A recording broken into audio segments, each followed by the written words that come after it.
आप सभी का हिंदी कक्षा में स्वागत है। आज हम लोग दूसरी कक्षा के व्याकरण का पहला पाठ, जिसका शीर्षक है हमारी भाषा का पुनःअभ्यास करेंगे। ठीक है बच्चों, तो इस पाठ में एक शब्द है भाषा। हम लोग सबसे पहले भाषा का अर्थ समझते हैं। जैसे आप सभी को पता है भाषा क्या है। भाषा एक ऐसा माध्यम है या साधन है जिसकी सहायता से हम अपने मन की बात दूसरों तक पहुंचाते हैं और दूसरों के मन की बात को समझते हैं। उसे ही क्या कहते हैं? भाषा। उसे ही भाषा कहते हैं। ठीक है बच्चों, तो आज आप लोग देखिए पृष्ठ संख्या 5। इसमें एक चित्र दी गई है जिसकी सहायता से आपको बताना है कि कौन अपनी बात कैसे समझा रहा है। ठीक है, तो जैसे कि बच्चे यहाँ दिया है बोलकर, पिताजी कैसे समझ रहे हैं? पढ़कर। माँ बोलकर समझा रही है, कुत्ता बोलकर, पक्षी बोलकर और बिल्ली बोलकर। ठीक है, उसके बाद पृष्ठ संख्या 6 देखिए, क्या है? हम लोग बोलकर अपनी बात दूसरों तक पहुंचा सकते हैं और दूसरों की बात सुनकर समझ सकते हैं। क्या करते हैं हम लोग? बोलकर हम लोग अपने मन की बात दूसरों तक पहुंचा पाते हैं और सुनकर दूसरों की बात हम लोग समझ सकते हैं। ठीक है, सोचो अगर हम बोल नहीं पाते, हमारे पास भाषा नहीं होती तो क्या होता? बच्चों ये भी सोचो, अगर हम लोग बोल नहीं पाते, अगर हमारे पास भाषा नहीं होती तो क्या होता?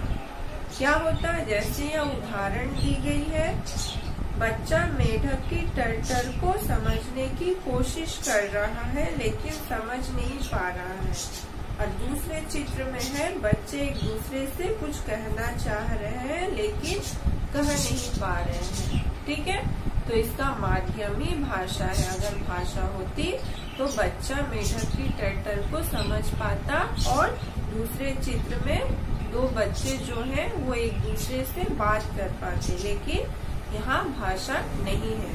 अगर भाषा नहीं होगी तो हम लोग अपने मन की बात दूसरों तक नहीं पहुंचा पाएंगे, दूसरों से अपने मन की बात नहीं कह पाएंगे और दूसरों की बातों को भी समझ नहीं पाएंगे। ठीक है बच्चों, भाषा के बिना हम किसी की बात नहीं समझ पाते। ना हम माँ से आइसक्रीम खाने की जिद कर पाते, ना ही खिलौने लेने की बात कर पाते। ठीक है, अगर भाषा नहीं होती तो क्या होता? आप लोग अपनी माँ से किसी भी प्रकार के चीज के लिए जिद नहीं कर पाते। जैसे कि आइसक्रीम है, अगर आइसक्रीम आपको खानी है तो आप तो माँ को क्या करोगे? बोल लोगे ना, बोलकर कहोगे कि मम्मा मुझे आइसक्रीम खानी है। ठीक है, अगर भाषा नहीं होगी तो आप बोल नहीं पाओगे। अगर आप बोल नहीं पाओगे तो आपकी माँ आपकी बातों को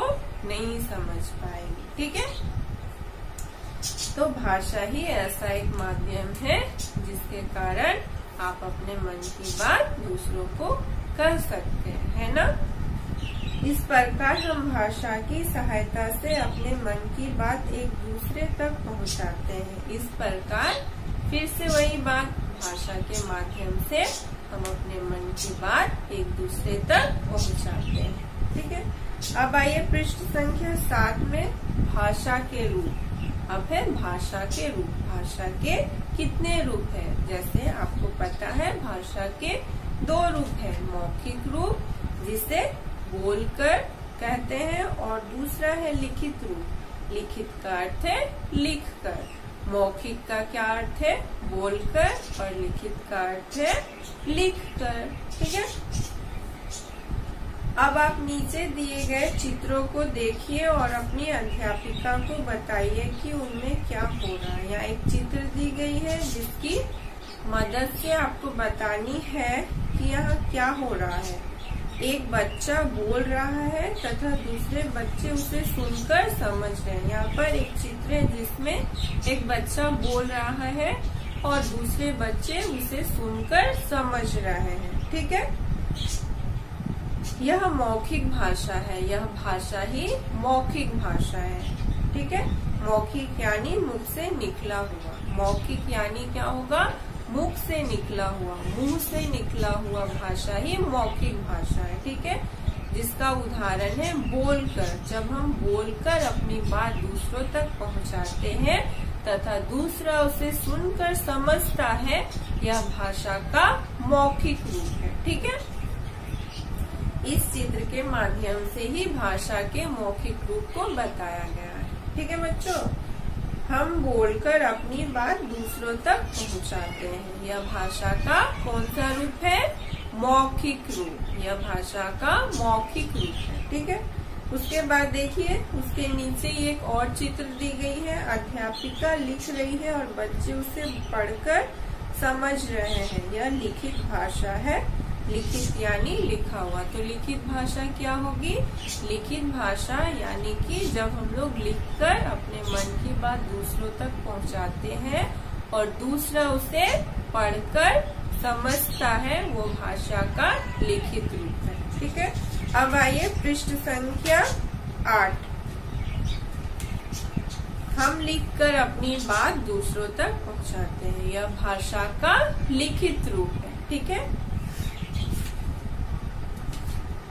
अब देखिए यहाँ पर कुछ जंतु है जिनकी बोलियां दी गई है, जैसे कि कुत्ता कैसे बोलता है, भोभो, मेढक टर्टर, बकरी मेह और बिल्ली म्याऊ म्याऊ, बतख क्वैक क्वैक और मोर पीहू पीहू। ठीक है, यह सारे जंतुओं की अपनी बोली है।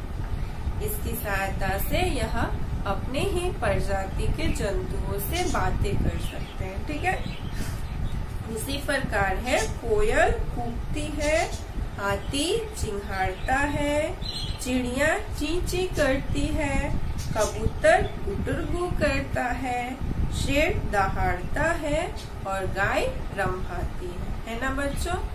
तो आज के लिए यहीं तक, अगली कक्षा में हम लोग इसके प्रश्न उत्तरों का पुनः अभ्यास करेंगे। ठीक है, धन्यवाद।